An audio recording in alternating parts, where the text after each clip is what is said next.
Both freehold and leasehold are types of property ownership which provide distinct differences in your rights and responsibilities as the owner.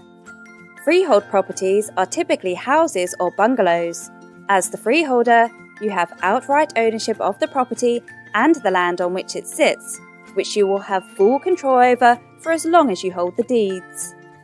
Leasehold properties are typically flats or apartments for which you own a lease to the property for a set number of years. Unlike freehold ownership, you do not own the building or the land on which the property stands. The lease will commence from a specific date and will expire after a period of years set out in the lease. This is commonly 99 or 125 years, but in some cases a lease term can stretch to 999 years. The lease also sets out a range of leaseholder obligations. Typically, this will include paying annual ground rent to the freeholder, together with service charges to cover the cost of management, maintenance and insurance of their building.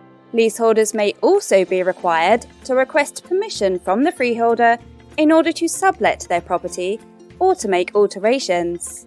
If a leaseholder fails to comply with the terms set out in their lease, the freeholder can take legal action, which can result in fines and even forfeiture of the lease and therefore their property.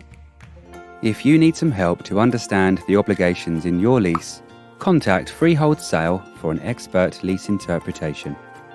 And finally, leaseholders should be aware that their lease is a depreciating asset, which means that in order to maintain ownership of their property, there may come a point when they will need to extend the number of years remaining on their lease.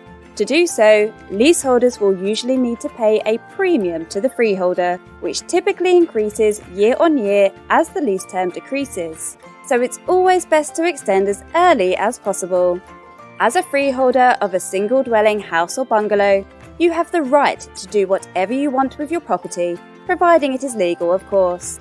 On the other hand, a freeholder to a building which is home to multiple leaseholders will have many obligations and responsibilities, which are set out in each of the leases.